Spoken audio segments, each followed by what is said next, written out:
Spika wa Bunge la Jamhuri ya Muungano wa Tanzania na Rais wa Umoja wa Mabunge Duniani IPU, Mheshimiwa Dr. Tulia amesema kuwa vijana wengi duniani wanakabiliwa na changamoto mbalimbali ikiwemo elimu duni na ukosefu wa ajira, hali inayowasababishia kukosa matumaini, kujiingiza katika uhalifu, kuandamana mitaani na kuhama nchi zao kwa kutafuta maisha bora. Amesisitiza kuwa katika nyakati hizi zenye misukosuko duniani, mahitaji ya vijana hayapaswi kupuuzwa. Amehimiza viongozi na wabunge kuhakikisha wanatengeneza mazingira rafiki kwa vijana na kuwapa kipaumbele katika kupata elimu bora na fursa za ajira.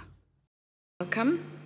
Next, I have the pleasure to introducing Mrs. Tulia, President of the IPU. Madam President, please take the floor.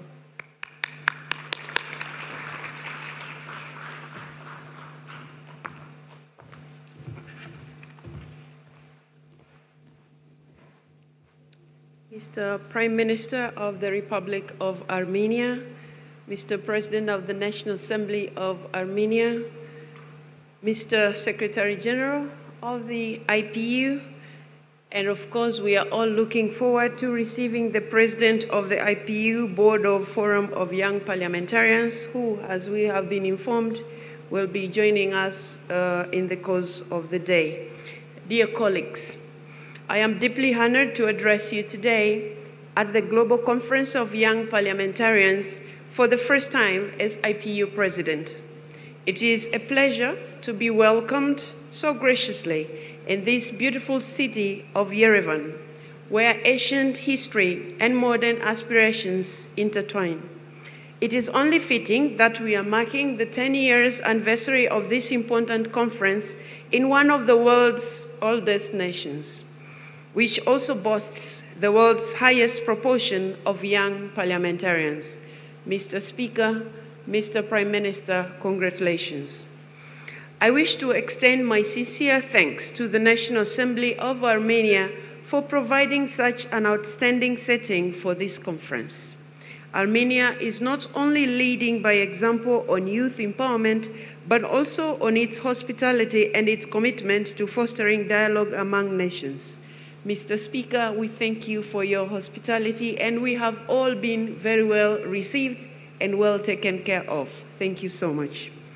Over the years, Global Conference of Young Parliamentarians has become a unique platform for young parliamentarians to make one particular message heard loud and clear: that there is no democracy without inclusion, and there is no inclusion without the participation of young men and women. I am so pleased to now be a part of this conference. Today, as we gather in this esteemed hall, we find ourselves at a moment that demands our full attention, our collective wisdom, and our unwavering resolve.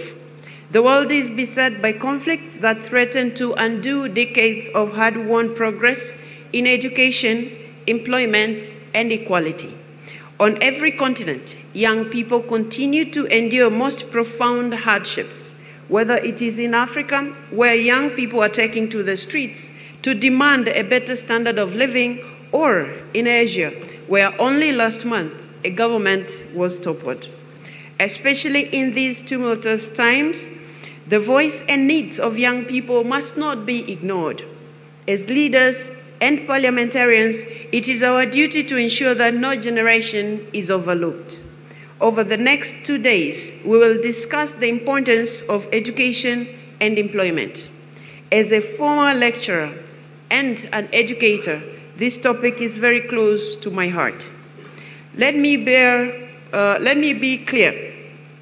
Education and employment are not mere privileges. They are fundamental rights and cornerstone of stable and prosperous societies.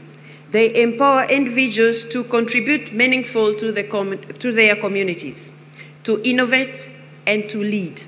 In times of crisis, they become even more critical, providing the resilience needed to prevent society from descending into chaos. Yet, today, education and employment are crumbling under the weight of conflicts, natural disasters, and economic upheavals.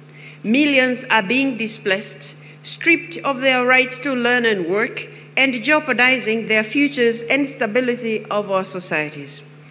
If we allow a generation to be lost, we face a future marred by deepening inequality and widespread disillusionment. The cost is not just human potential wasted, but entire communities and nations weakened. Education and employment give hope. Without them, young people may drift into the shadows and the seeds of despair can take root, threatening to unravel the very fabric of our societies. This is why the urgency of our mission has never been clearer. We need to bring education and employment back to the center of our politics. We must double down. It is high time that access to education for all is guaranteed and delivered. This includes free and compulsory education for those in crisis situations, supported by flexible curricula, language programs, and teacher training. As more people are on the move, we also need to ensure that they can be productive workers in new environments. This requires greater investment in job investment and placement services, language assistance, and recognition of skills for newcomers. But above all, if we are to craft laws and policies for young people, we need young people at the heart of designing these initiatives. To echo the words of IPU's young members of parliament, no decisions should be made about youth without youth. So how are we faring? Aside from success stories like Armenia, we have much work to do. Only 2.8% of members of parliament are under the age of 30, despite half of the world's population being in this group. Parliaments are not just legislative bodies. They are platforms for change. And to embody this change, they must reflect the people they serve. The more voices they are, the better our policies become. This is not just a moral imperative. It is the surest path to delivering to the people. We see this with youth in politics, and we also see this in another group, women. We know from IPU research that women members of parliament tend to prioritize